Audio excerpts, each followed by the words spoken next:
Imagine with me, you just bought a new house. You've paid the seller the money, and yet they still live in their old house? Your new house? How's this happen? And why would you want this? Well, let's talk about post-closing possession.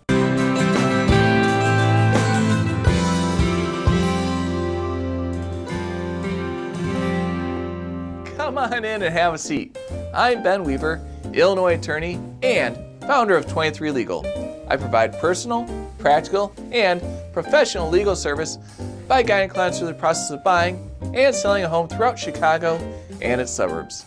And today we'll talk about the facts and benefits of post-closing possession.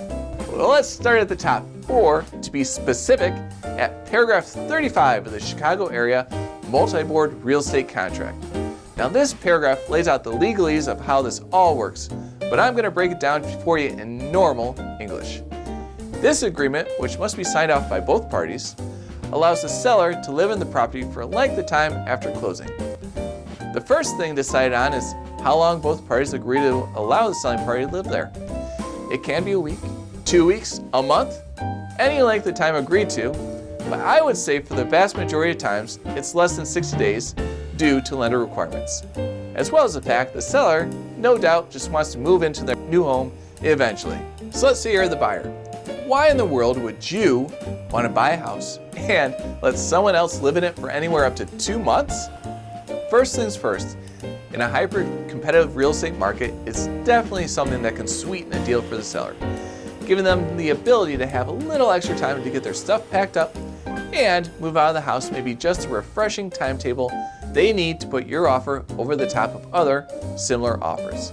As long as you, as the buyer, can afford to not move into the house right away, it's not a bad thing to consider, especially if it's been mentioned by the seller that they may want to add it into the contract. And why would this be beneficial to the seller? Well, as previously mentioned, they can finish up the closing, finalize the process, and then worry about a full move. It can delay one stressor from the real estate process until we're finished, which some people may prefer instead of stacking a stress on stress on stress. On top of that, they'll already have their funds from the transaction, and this could help get them some moving costs taken care of, be what they need to put some earnest money on a new house, or heck, even plan a family vacation as you depart from your old living space. But this is not a cost-free, hassle-free situation up and down.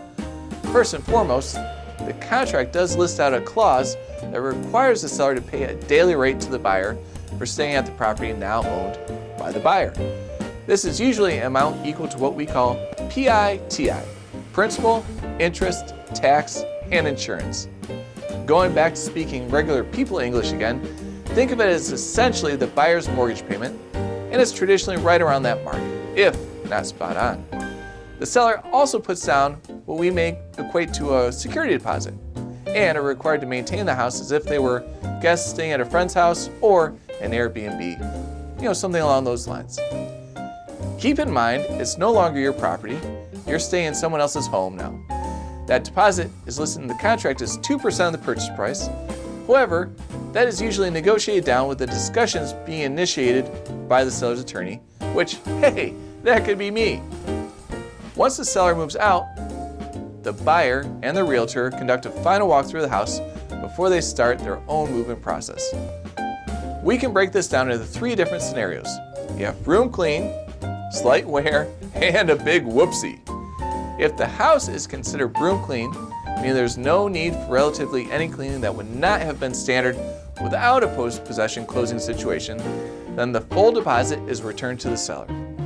If there's some slight wear in the house that was not there before the closing date and has not been properly repaired, or if the house simply was not fully cleaned before the seller finally moved out, there could be a small reimbursement from the seller to the buyer to cover the fee. It's a good chance that security deposit would be more than enough to cover any scenario in that case. Now, let's look at the big whoopsie. We're all human, and mistakes happen. Let's say a countertop chips off, something happens to the paint, a cabinet or appliance gets damaged, something along those lines. That could cost more than what the security deposit set aside. Well, looks like the seller may have to surrender that deposit and possibly pay more out of pocket. Look at it this way. If If you damaged a window or put a hole in the wall at a hotel, they would require you to pay for the repairs. Same idea here. Since you now have damaged, under your watch, a house that is no longer yours, you are the responsible party to do whatever is necessary to have that damage reset into the same condition as when you closed. Now there's another odd scenario we must look at as well. What if the seller does not fully move out by midnight of that agreed upon date? Well, let's loop it back to that PITI payment we previously discussed. Not out by the agreed upon date? Well, you better be prepared to triple that payment, as that is a standard penalty for not honoring the contracted agreed upon date. So that was quite a bit to take in, I know. Post-possession is not super common in most of our real estate transactions, but it can be added in here or there, as we mentioned earlier, to sweeten the deal. There are pros and cons on both sides, but I would just make sure, if you are the seller, to take care of that house as if it's someone else's home, because it truly is. And if any issues start arising during the time, contact your realtor, your attorney, and be open and honest about it, as we can work through the deal with all parties.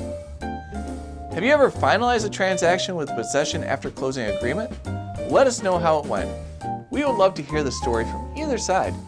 Like this video if you found it helpful, and be sure to subscribe to 23 Legal for more real estate law content. I'm Ben Weaver, open to taking new contracts and clients, and I'll see you in the next video.